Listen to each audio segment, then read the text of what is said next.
guess the first thing I'll say is, I'm a psychiatrist and a child and adolescent psychiatrist. I work out in Vancouver. I'm connected to UBC Psychiatry. And my preferred pronoun, well, my pronouns are he, him pronouns, and I see myself as an ally, and I try my best to be helpful. I've been doing this work since '08. In terms of, I had some prior training at a university gender clinic back in the old days out of Toronto, but then I was invited to be involved in this work by Gail Knudsen.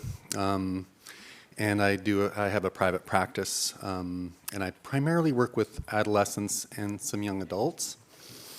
In terms of, for this talk, I would like to acknowledge, I used some of the foundational slides from prior presentations. Dr. Barbara Warren was extremely helpful, as well as Scott Leibowitz, who you'll hear from later on. I hope you find this useful. My practice is pretty slanted towards youth and young adults, but I have had the privilege of being able to see people from a wide range of age, from as young as 3 and as 70-year-old who is applying for surgical intervention. The objectives really is we're gonna take a brief look at how we got to where we are today, and I'm gonna really be the standards of care, which is finally released in their form. I'm gonna be really looking at the role of mental health professionals from that lens, and I'll be looking at how we try to fit in to the into the framework of healthcare providers. I'm just curious, how many people in the room self-identify as mental health professionals? Okay, so there's quite a few out there. That's great, and I'm not going to take offense that the standards of care put mental health in the last chapter. I feel it's just another example of where mental health is placed in terms of healthcare.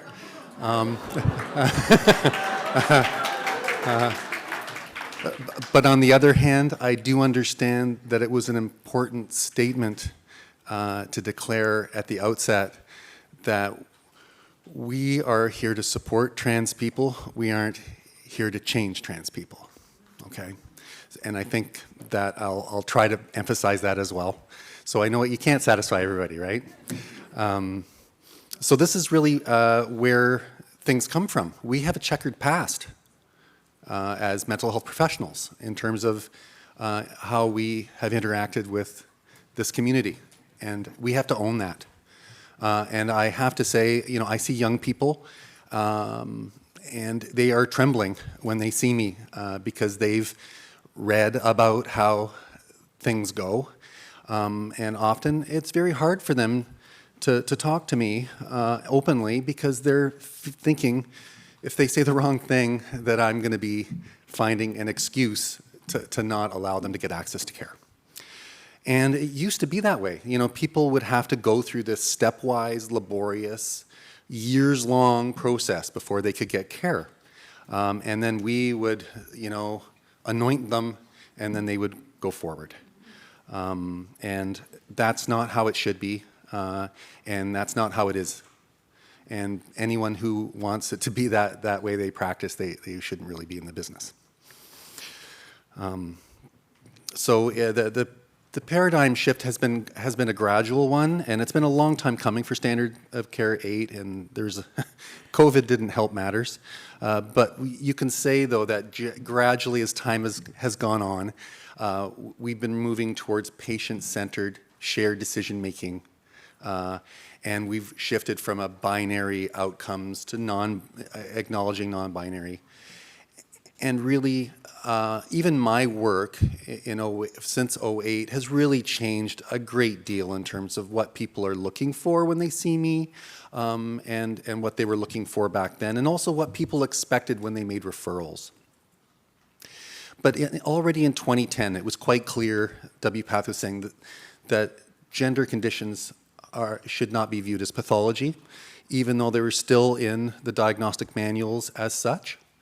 And there's been an ongoing movement towards multidisciplinary care, but there was still considerable discussion around psychotherapy. I'm going to talk about mental health, but I can't talk about mental health without talking about assessment.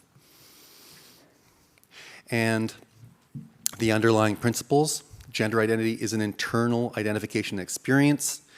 This is a heterogeneous population. And really the assessment is to really involve helping people understand what interventions are available and assess whether or not the interventions that we have might be helpful for their personal situation. And for us as mental health clinicians to try to identify if there are mental health concerns that need addressing, that may actually be interfering with their quality of life and interfering with their capacity to be involved with their own care around their gender. I sometimes see people in very brief ways and make an assessment and a referral for gender affirming care. In other cases, it can be a lot longer. I guess the other thing that we have to acknowledge is the WPATH guidelines are supposed to be designed to encompass the world. And everybody here works in different jurisdictions, and we live in a very political world, if that's not obvious, and things change, and you have to be nimble and you have to adjust and figure out ways to help people depending on whatever hoops are required in your jurisdiction, and really to try to help people get the care they need. Sometimes things are more complicated, a bit more messy, you might say. I might see people longer for those cases. Other times it's remarkably brief. And in fact, I think as time has gone on and as primary care has shifted, I don't see some of these delightful, well-adjusted young kids that I used to see who knew what they wanted, the family knew what they wanted. They get care in other ways and don't need to wait for my long wait list to see me. I end up seeing people that typically have more complex stories. But still, the emphasis needs to be on removing barriers and finding ways to help them so they're doing okay, so they can go forward with their care. So the assessment summary statements really look at just, we need to make sure that we're, credentialed, and that we know how to make diagnoses and understand people's lives so that we can place their gender dysphoria or gender incongruence and diversity in the context that it is, and that we also end up needing, as mental health professionals, to know more than mental health. We need to really understand this minority population, as well as we really need to get to know the lay of the land and the community of people that support this group.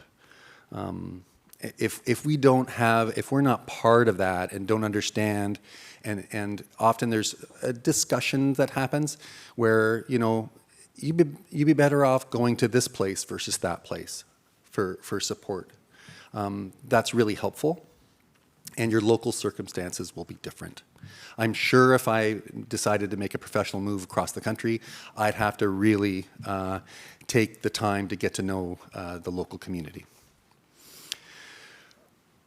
We also, so they basically, you really need to understand about medical interventions, surgical interventions, and you'll learn about that today in ways that you just don't do this sort of thing in other kinds of areas of mental health.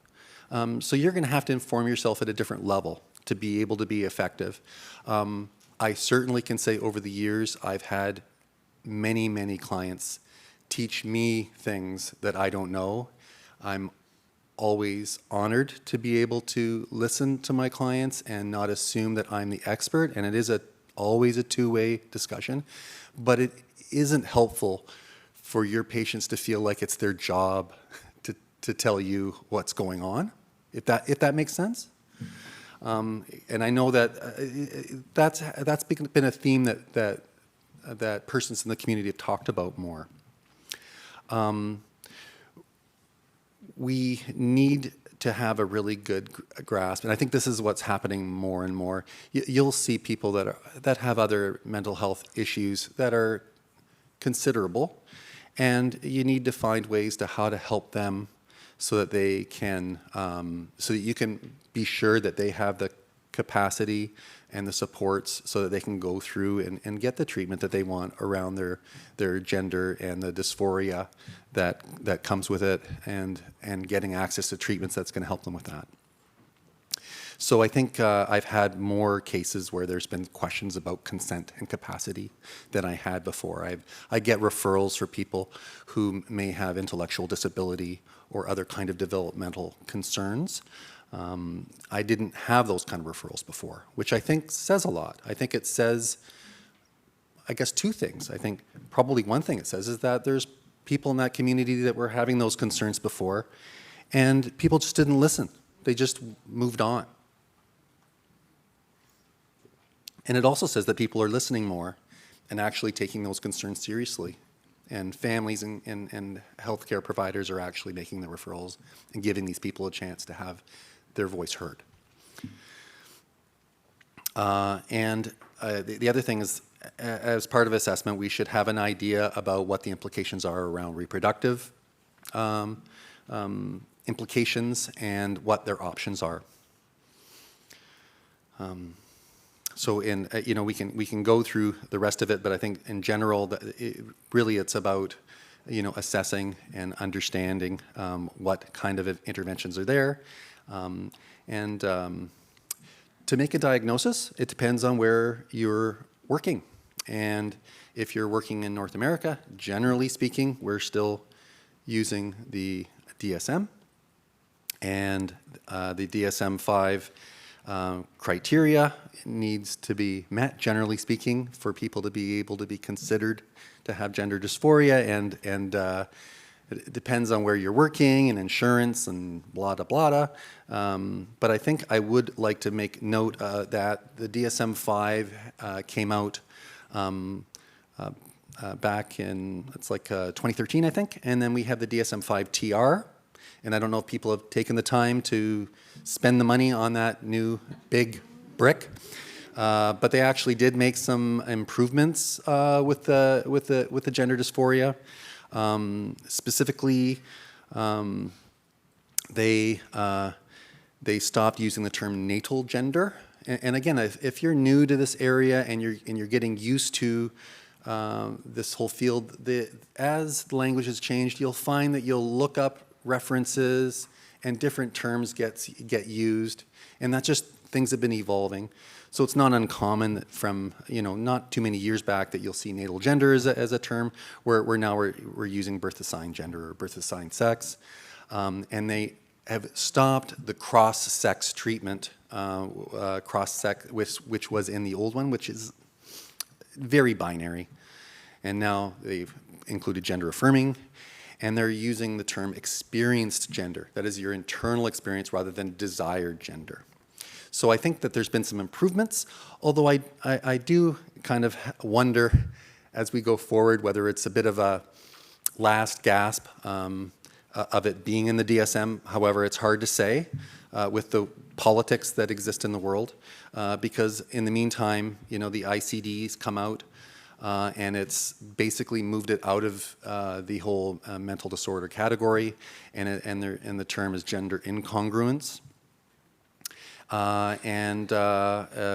Basically, it's describing the same sort of issue of your gender is not matching your assigned sex and seeking treatment. It is interesting what's going to happen with the next DSM, but who knows how long that'll take for it to come out. But I know that the WPATH has been pretty clear on its position on being able to find an effective way to move on from having it as considered a lifelong mental disorder. Because in the DSM, you're post-transition. So even if you get all the treatment, you still have a diagnosis of a mental disorder. So you're supposed to be able to confirm gender dysphoria or gender incongruence, but there's a differential diagnosis. So as a clinician, you're supposed to be able to sort out whether or not there might be something else going on. And you'll notice that these are some of the differential diagnoses that are listed in the DSM. And you will note that I have put an asterisk next to every one of those categories. And this is where things don't go so well if we think we can figure everything out with the check boxes and exclude people.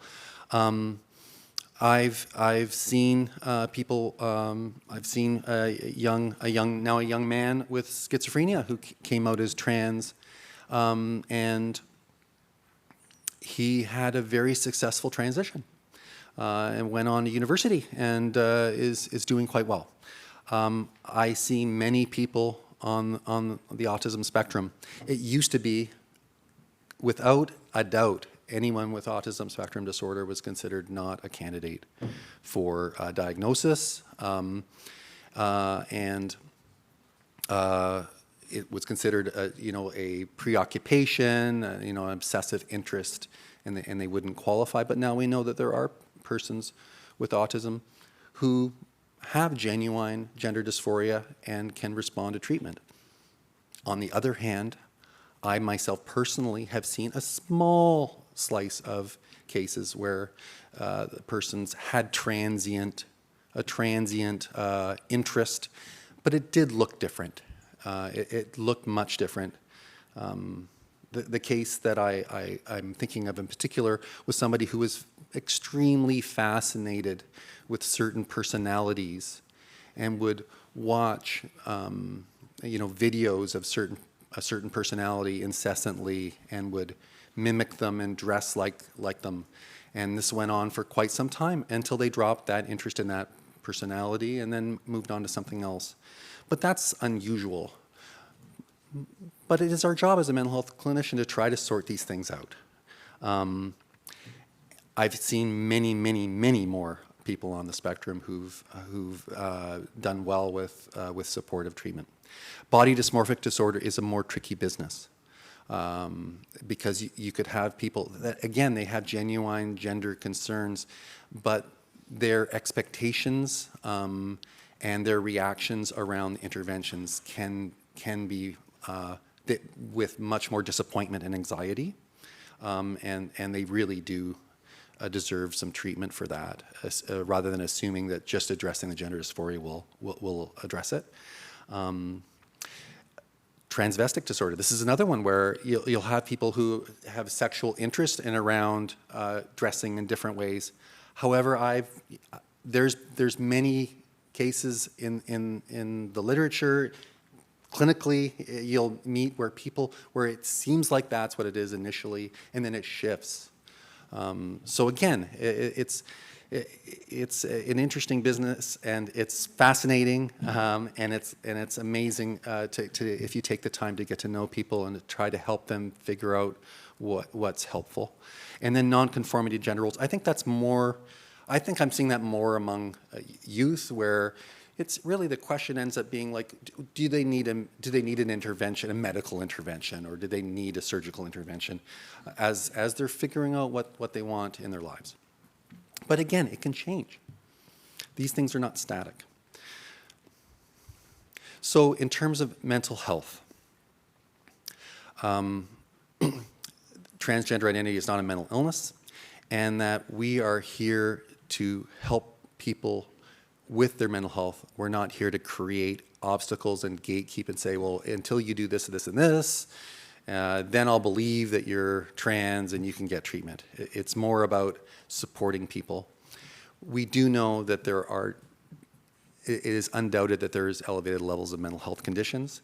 And again, Ren did an excellent job talking about the whole issue about the invisibility and the stress and really complex trauma that comes out and discrimination. I think it's really hard for people to understand who haven't been through this kind of experience to really know what it's like. But mental health summary statements, a lot of it really is revolving around how can mental health professionals assist people in gaining access to treatment.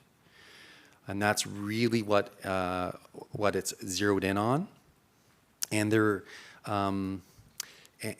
is an explicit statement stating that conversion therapy is not something that we should be in the business of, and that we should not be in the business of saying that people are required to engage in psychotherapy to access gender-affirming care. So I think WPATH would prefer that we would be using ICD, but I think a lot of us are using DSM. But that diagnosis is required to access treatment. So I'm going to just dive into the whole issue about psychotherapy. It's quite clear that as a mental health professional, I have a bias. I kind of think that I'm helpful. I think it's helpful if people come to talk to me. But some of my clients find that they like to talk to me for a brief period of time, and they've had enough. I need to respect that. But some people think it's concerning, and some people worry when they have a client that doesn't want to see them, that doesn't want to see much of them. Why did the standards of care really make a more definitive shift? And I think there was hints prior. One is access issues. This is a global initiative. We can't say that every trans person has access to an actual gender-affirming, gender-literate therapist, or that they can afford it. This is a big issue. It's a big issue in Canada, although we proclaim we have universal health care. It's universal health care with a big asterisk, because it seems like mental health kind of falls off the wagon, along with a lot of other things. And we can say that about a number of gender-affirming treatments, multidisciplinary ones that are not, depending on which province you're in and what government got elected. Because we have provincial authority and for people who are not from Canada, so the provinces all do their own thing. We have people moving interprovincially to get access to care, depending on what the word is out about what's available. Sad, but true. The second thing is stigma. Psychotherapy, suggesting that you need psychotherapy for being gender diverse is implying that there's a mental disorder, and there's the implication about the gatekeeping that used to exist. However, we do know that mental health providers can play an important role in walking people through in a way that I think it's harder for the time-starved other clinicians. I think we're used to, or should be used to, trying to give people time and space to think and talk about what they're going through. So the issue is that we may have our assessment and we may suggest, and it happens in my practice, we may suggest that providing, I might not use therapy as a term, I might say counseling or some gender care or touching base occasionally, but it's really around making sure people are okay. And if there's other comorbid diagnoses, just to point out, hey, like I don't want you to be seeing the surgeon and you're in a bad place. I don't want you to be seeing the endocrinologist and they're going to go, hang on, like I'm.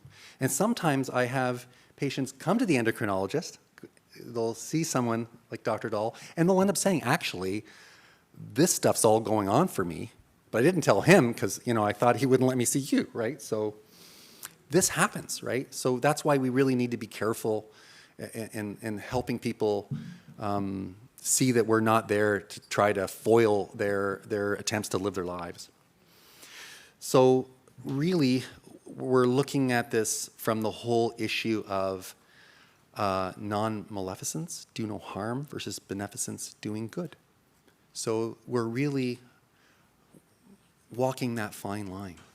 So I think standards of care is prioritizing patient autonomy. But I think that you can tell people, hey, I think this would be helpful for you because, but you might prefer to do, X or Y, and just lay it out and give people the choice, but not have it with this, dangling something in the background. So it's really a collaborative, trauma-informed way of doing work. So if you look at the specific statements about the role of mental health professional, really they zero in on making sure that we're taking care of people who have significant mental health problems and making sure that they don't get in the way, or if they, they have like certain capacity issues, that we help figure out ways for them to get care that can be provided safely. I've had persons who are quite unwell and chronically unwell, and I've ended up making recommendations for perhaps less care-intensive surgical interventions, because I've been worried that with their living circumstances, I'm going to be setting them up for a poor post-op recovery, or trying to figure out ways where how can we make sure they have the supports in place so they can actually recover.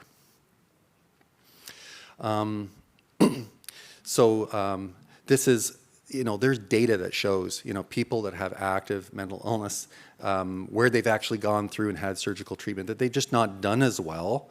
And that's why you really need to, they're going to be quieter and not as good at advocating for themselves if they're having problems. So having more proactive home care, or, and again, it depends on where you're working, what might be available in terms of,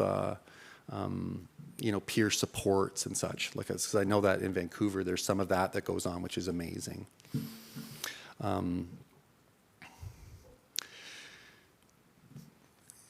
Persons with gender dysphoria have elevated rates of smoking. I know that the surgeons in our region will not do surgery if people are smoking a month before their surgery. So we as mental health professionals should be attuned to that and should be educating our clients and providing them with some options and giving them some information about how they can try to eliminate smoking so that they can go forward with their treatment. I've personally had this issue happen where I'm advocating for people who are in hospital. I've had transmasculine individuals who've come in with psychotic symptoms, and then the treating psychiatrist wants to stop their hormones because they're saying, well, I think this is gonna exacerbate their mental health condition, and if we eliminated it, they'd get better quicker. And I try to explain to them that having them resume menses would likely be a much greater detriment than having them remain on their hormone therapy. So you may need to stick handle those kind of things and be aware and be clear with people, and they may or may not follow your advice, but generally speaking, people back off when I track them down. The other issue is around having their identity respected, and I think this is getting better. Like, I do think some of these things are, and again, it depends where you are, but I think, and I know Marshall would know this too, in terms of people coming to the emerge and getting outed in the emerge, and these sorts of things just are not okay. And again, if you're working in a hospital setting, really working with the different departments to try to make sure that people are received and are treated with respect and dignity is so important. the last thing you need when you're in crisis is to start having to deal with these things, right?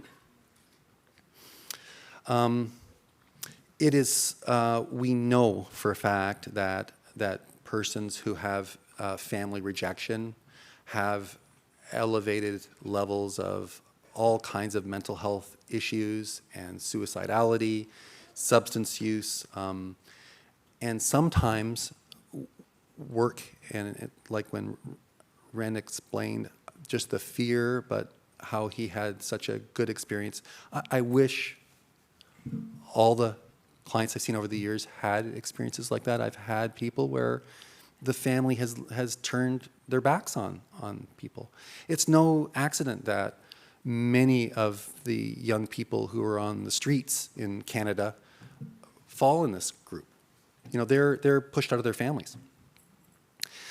So sometimes we can do great work in helping families turn around their positions on things. Sometimes that doesn't happen, or it's slow, and it's so important if you as a clinician understand and know about what opportunities are present in your local community, and to help people move along. And COVID's had a terrible impact on this area, I would say. I've got way more isolated clients who I'm trying to get them to come out of their homes, and just the anxiety, you know, the avoidance that happens and the anxiety with being exposed to a stressful situation.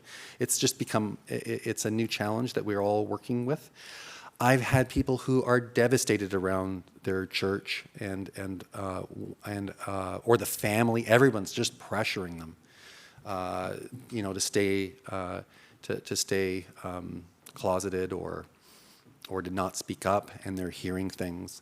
So, but they have a faith. Spirituality is still important to them. And fortunately, in our community, we know of some very accepting churches that people. It's a big deal, though, right?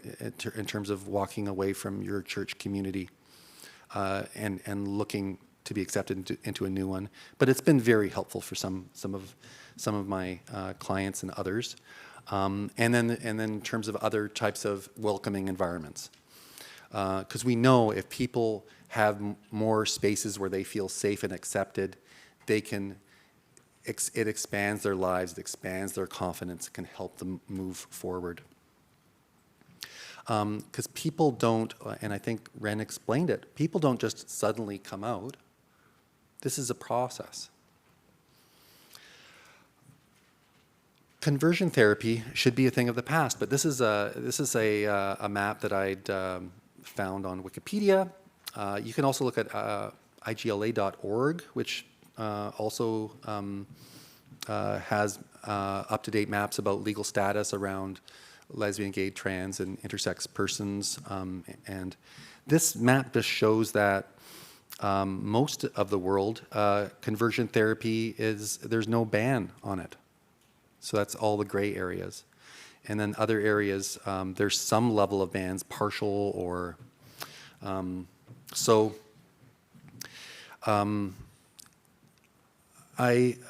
think the other thing that's worth noting is that I know that in Canada there's some level of anxiety that some people in the mental health community think about the conversion therapy ban that's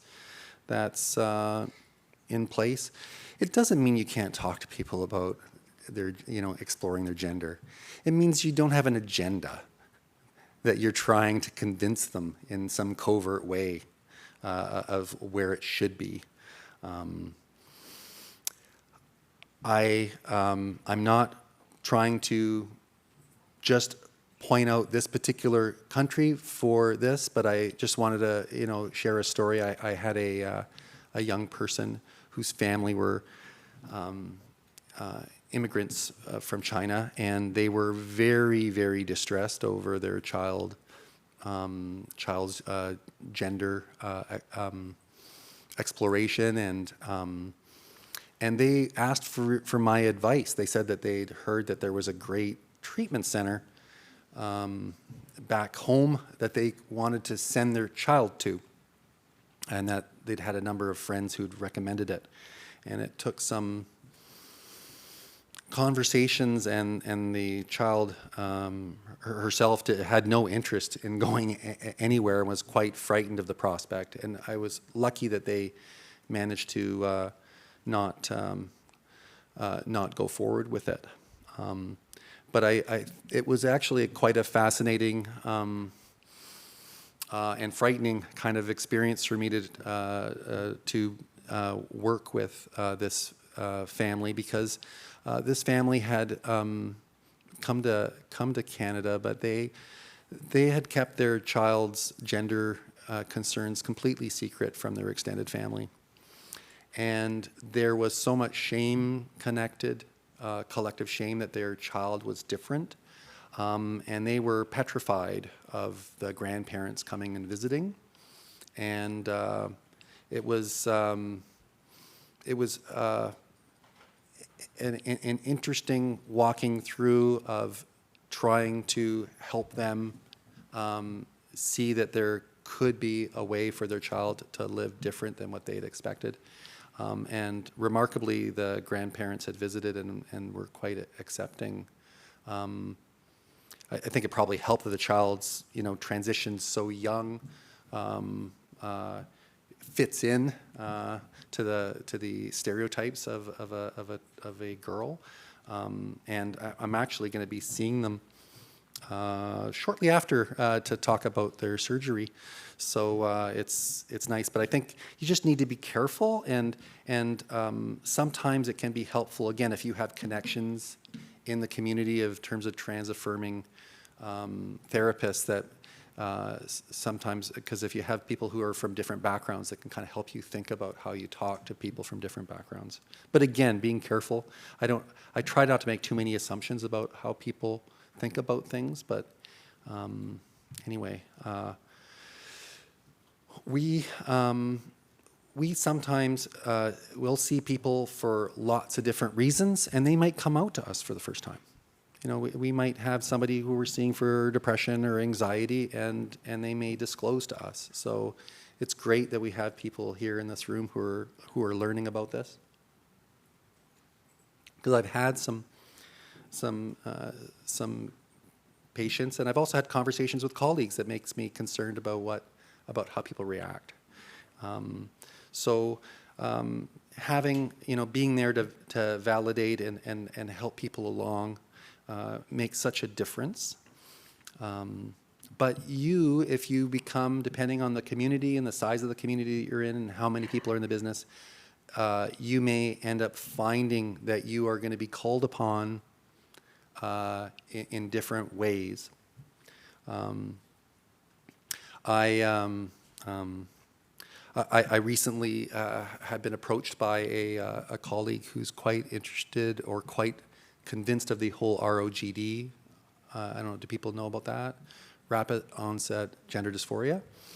And they're like on a mission to break down this, what they feel is this conspiracy that I think I'm somehow a part of.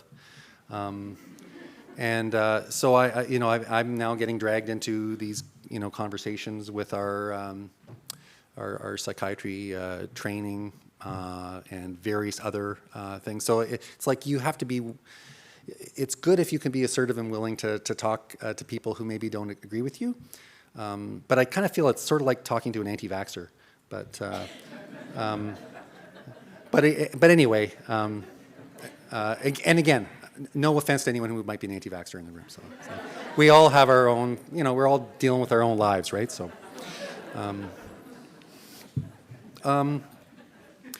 sources of mental health challenges are both internal and external. So if you live in a world where you feel like, and I've had young kids, even quite young, talk about how they'll just put out little feelers to their family or to friends about things, and then they get these comments and these statements. They'll end up, a number of them will just, and many of them will just end up going, you know what, I'm just going to shut this down. I'm just going to shut it down, and you'll have people shut it down, and it might be for decades. I tend to see people where it's more like a decade, but it ends up creating a whole host of compensatory ways of which you're just trying to cope. And then people will deny themselves other things in their lives, right? So that's where, people will end up getting into risky situations just because they end up feeling they're not good enough, that they're different, and they'll look to ways to calm the pain that might not be the healthiest. So the internalized transphobia, just like internalized homophobia, people will hate themselves for being who they are. You'll have, I've had some patients who dive in deeply in an attempt to try to fit in. Will go over the top with gendered, what they think should be the appropriate way to behave, and it is killing them inside. And they feel totally fake, and their depression deepens and deepens. And meanwhile, the family's going, "Oh, what a handsome young man," or "Oh, you're so it's such a," and they're just like going, "This is what it should be. This is what it should be." And then it can be this unwinding of all of that can come up quite abruptly. And I think that's where this ROGD idea comes from, where people can sometimes think, "Oh, this is just completely out of the blue." Well, when you talk to these young people, you'll actually hear it's not been like that at all. So minority stress, it's the whole idea of to be othered, oh, you're like that, and then to have people back away. And that sadly can happen to people when they do make efforts to actually be honest. This can lead to all kinds of just a cascade of problems when people get pushed out of different kinds of opportunities. From the subtle bullying that can happen on the playground if a child is different, to how things can really shut down at work if somebody comes out and suddenly the room is silent when the person enters the room after they've come out. Like, people talk about these things, and I think that you hear it so often. That they're dealing with a lot of pain, and it must be incredibly hard. And then that's why in some cases, people end up having to make big decisions around moving jobs or other various ways of trying to kind of move forward, rather than just constantly being pulled in a direction they don't want to be. So we know that people who don't, and this is actually really important to note, we know that persons who come forward with gender dysphoria, many have all these concerns. And what's amazing is that you'll have people that once they get gender affirming treatment, many of them, the mood problems, the suicidality can actually quite improve just going forward with their hormone therapy, for example. Like, it's quite amazing. Like, I've been completely shocked with people who've had, borderline personality diagnoses in and out of the hospital. It's like, this person's a nightmare, according to every clinician, and then they go forward with their treatment and have some support, and it's like a light goes on, and you see a person, and the heaviness that you see in initial meetings goes. There are, though, some people that, particularly anxiety, can be quite persistent. I have some people where they just, and that's where I think some ongoing support, and I do really feel there, helping people connect with community is so important, because the anxiety keeping people back from being able to be engaged But some, as we saw with the previous slides from Ren, it's an art to kind of figure out, well, where is a safe place to be, right? And again, I think I feel that I'm in a fortunate where I work that there are safe spaces, and I guess it would again depend on where you are in your communities as to how people can navigate the community. So it's very important as a mental health professional, as we've already said, that we want to educate, we want to be aware, we can help people know there's many different pathways, and that there's different options for them to figure out ways to deal with their gender dysphoria. It's not that you do this, then you do this, and you do this, and boom, you are at this endpoint. It's really a figuring things out as to what's true to the person. We may very well be involved depending on where we work. I know that a lot of the legal barriers have changed regarding identification. I know how many forms I was filling out before. It's different now, but depending on where you're working and living, you might be having to do these sorts of things to help people because again, that is such a big deal. If you've got your identification, your passport, your name, your picture doesn't match, depending on where you go in the world, it can be pretty problematic. And then, yeah, your awareness about what's available, what's funded, what's not, where are gender-affirming places to go for electrolysis, which places should you not tell a person to go to, things like that.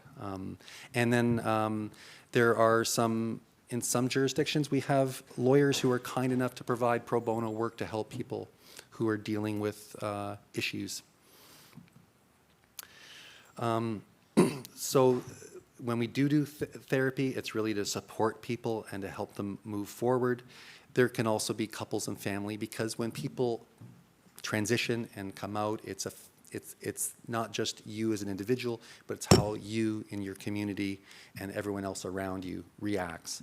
So yeah, I have a lot of family meetings where people just have great struggles with name and pronouns and trying to help people along with that.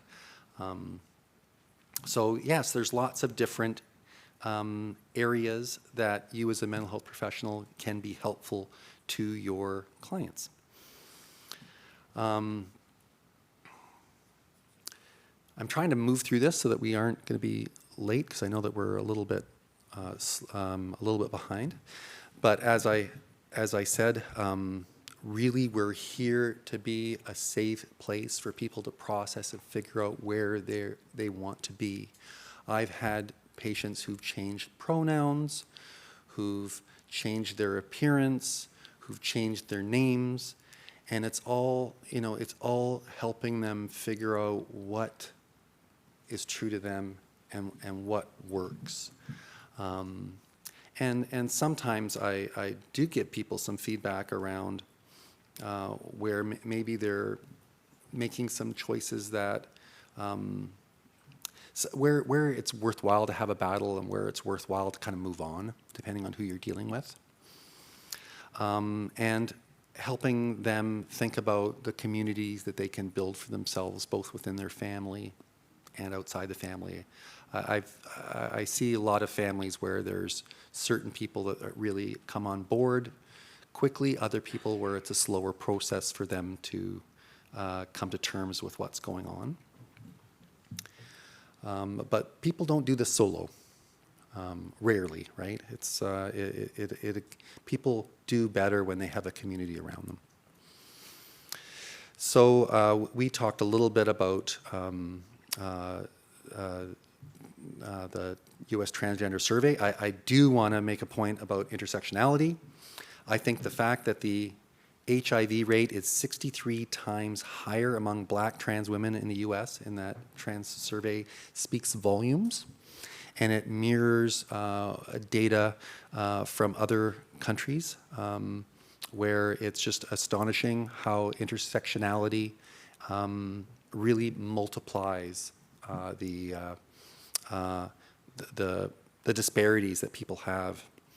But in terms of like having trouble accessing employment and poverty, I think we obviously can't change the world, but I do believe that things have been changing at a remarkable rate since I've been involved.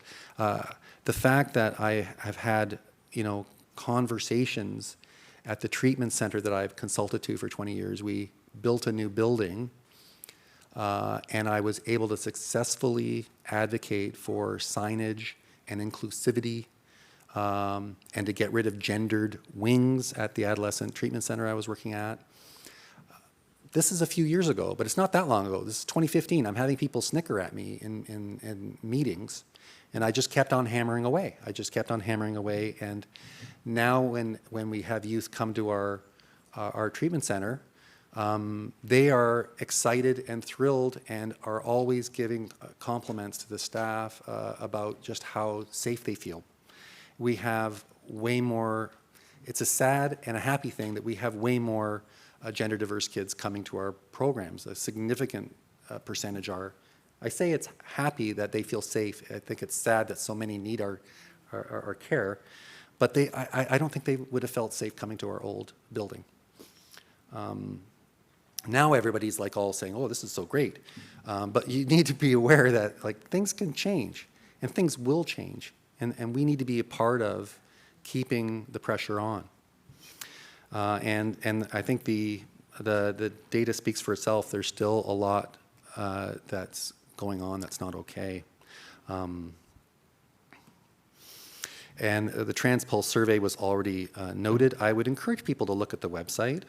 They're still mining data, and they continue to do surveys, and it's quite fascinating, and it's so amazing. Again, as a person of privilege, I'm in terms of my role and my race, like I'm just very encouraged that people are having a wider lens about care needs of diverse people.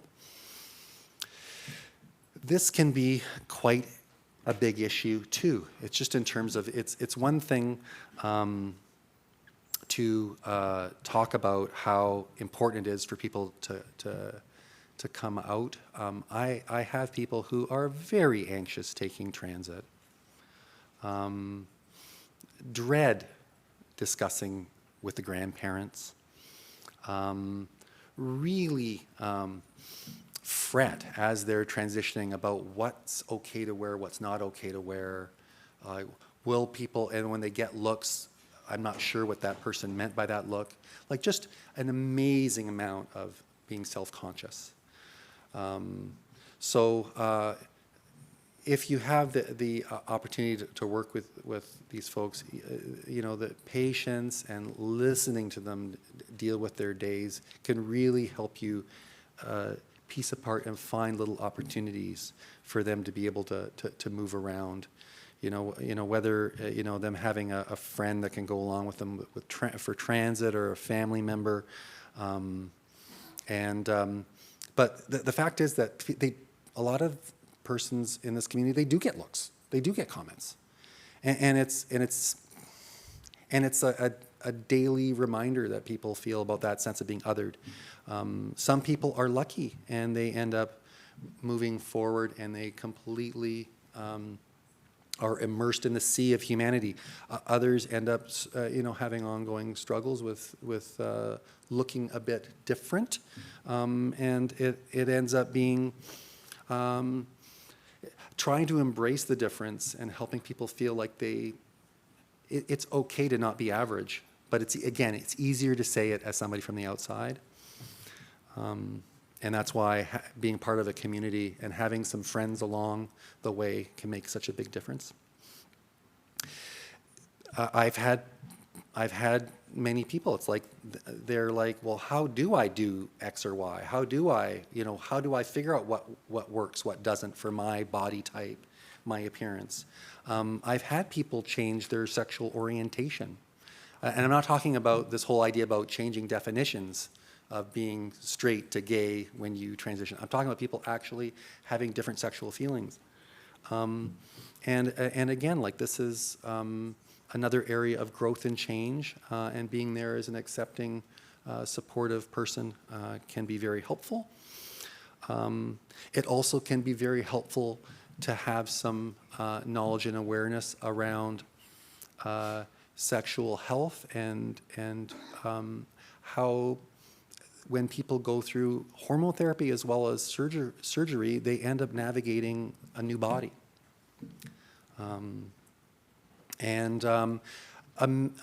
People should be aware that there's no doubt that when people are in long-term relationships as an adult and transition, that the relationships might not survive. But amazingly, a lot of them do. If you can be available to help bring that partner into the office and talk with them about how they're working through their feelings with this can be really valuable as well. And again, yeah, with spousal sexual concerns, so suddenly the spouse is saying, well, hang on a second, does that mean I'm a lesbian now that my partner has transitioned? So they're going through a process. And yes, some people, their love is powerful and their connection's powerful, and some people are flexible enough that they will move through and see and help along their spouse transition.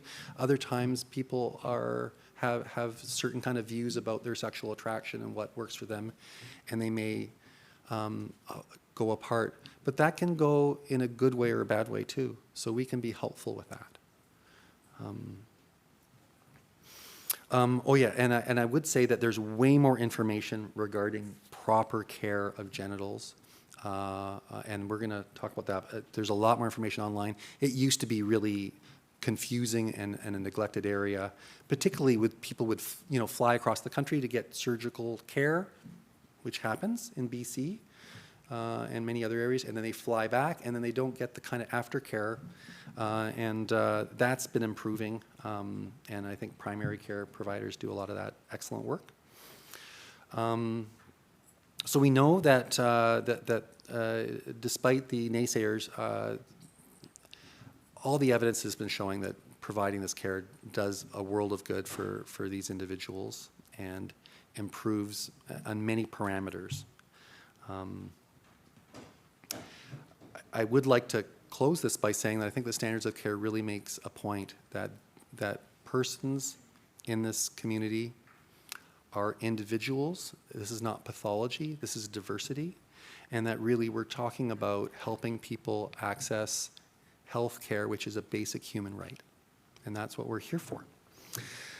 And that's really what my final comments will be, that we as mental health clinicians really are there to help support people as they navigate their health care in this area, and that we can do a lot to help reduce the mental health burden, and that we have to shift and will continue to shift to having a collaborative trauma-informed model. That's the way we need to be.